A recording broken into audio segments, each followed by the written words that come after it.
इस जल प्रलय में शीर्षक पाठ में लेखक ने बाढ़ का वर्णन किया है। लेखक बिहार की राजधानी पटना में रहता है। उसका गांव ऐसे क्षेत्र में है जहां हर वर्ष पश्चिम, पूर्व और दक्षिण की कोसी, पनार, महानंदा और गंगा की बाढ़ से पीड़ित लोग शरण लेते हैं। परती, बंजर भूमि पर गाय, बैल, भैंस तथा बकरों के झुंड को देखकर लोग सहज ही बाढ़ की भयंकरता का अनुमान लगा लेते हैं। लेखक को तैरना नहीं आता। वह बाढ़ पर कई लेख लिख चुका है। लेखक ने विभिन्न वर्षों में आई बाढ़ों का वर्णन करते हुए बताया है कि सन 1967 में भयंकर बाढ़ आई। तब उसका पानी राजेंद्र नगर, कंकड़बाग तथा अन्य निचले हिस्सों में भर गया था। तब लोगों ने आवश्यक सामग्री एकत्रित कर ली थी तथा बाढ़ की प्रतीक्षा करने लगे थे।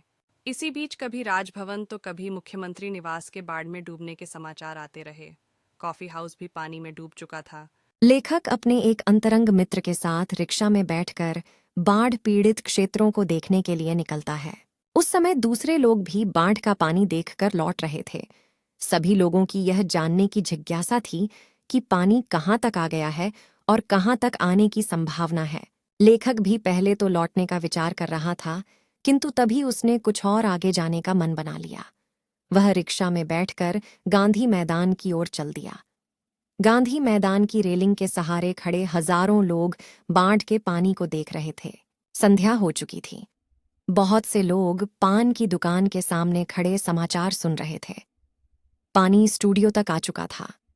समाचार दिल दहलाने वाला था, किंतु लोग कुछ ज्यादा परेशान नहीं थे। वे अन्य दिनों की भांति ही हंस खेल रहे थे। उस पान वाले की बिक्री अवश्य बढ़ गई थी। कोई भी व्यक्ति बाढ़ से भयभीत नहीं दिखाई दे रहा था।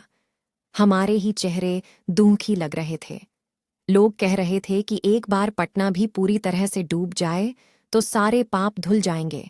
वे ताश खेलने के लिए बैठना चाहते थे कि तभी उनके मन में विचार आया कि इनकम टैक्स वालों को इसी समय छापा मारना चाहिए। उन्हें बहुत सा माल एक ही स्थान पर मिल जाएगा। लेखक अपने मकान पर पहुंचा ही था कि उसी समय लाउडस्पीकर से घोषणा करने वाली गाड़ी उनके मोहल्ले में पहुंची।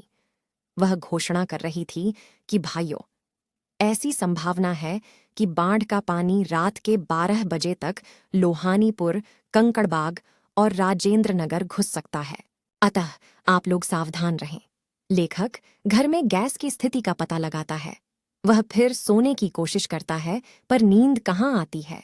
वह उठ जाता है और कुछ लिखना चाहता है तो उसके मन में अनेक पुरानी यादें आने लगती हैं।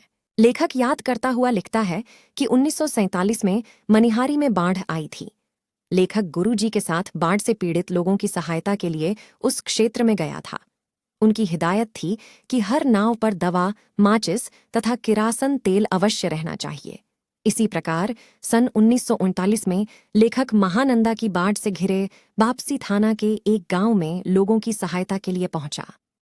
वे नाव पर चढ़ाकर बीमारों को कैंप तक ले जाना चाहते थे कि एक बीमार के साथ उसका कुत्ता भी चढ़ गया, किंतु दूसरे लोगों द्वारा ऐतराज करने पर वह व्यक्ति अपने कुत्ते समेत नाव से नीचे कूद गया था। लेखक सहायता के लिए कुछ और आगे गया। पता चला कि वहां लोग कई दिनों से मछली व चूहों को झुलसा कर खा रहे हैं। जब ये लोग एक टोले के पास पहुंचे तो पता चला कि ऊंची सी जगह पर मंच बनाकर बलवाही लोक नाटक कर रहे हैं। लाल साड़ी पहने काला कलूटा नटुआ दुल्हन के हाव भाव दिखला रहा था। वहां बैठे लोगों के चेहरों पर जरा भी बाढ़ का भय नहीं था। इसी प्रकार सन 1966 की बाढ़ में जब पुन का पानी राजेंद्र नगर में घुस आया था तो एक नाव पर कुछ सजे धजे युवक युवतियों की टोली किसी फिल्म में देखे हुए कश्मीर का आनंद घर बैठे लेने के लिए निकली थी। नाव पर चाय बन रही थी। एक युवती अनोखी अदा से नेस्कैफे के पाउडर को मथकर एस्प्रेसो बना रही थी। दूसरी लड़की रंगीन पत्रिका पढ़ रही थी। एक युवक उस युवती के सामने घुटनों पर कोहनी टेक कर डायलॉग बोल रहा था। ट्रांजिस्टर पर कोई फिल्मी गाना बज रहा था। लेखक रात के 2:30 बजे तक जागता रहा, किंतु तब तक बाढ़ का पानी नहीं आया था। सभी लोग जागते रहे। उस समय लेखक के मन में अपने मित्रों के प्रति चिंता हुई कि न जाने किस हाल में होंगे। लेखक को नींद नहीं आ रही थी। वह फिर लिखने बैठ गया, पर इस समय वह क्या लिखे। 5 बजे लेखक फिर आवाज सुनता है, पानी आ रहा है। वह दौड़कर छत पर गया। उसने देखा कि चारों ओर से लोगों की चीख पुकार सुनाई दे रही थी। पानी की लहरों का नृत्य भी दिखाई दे रहा था।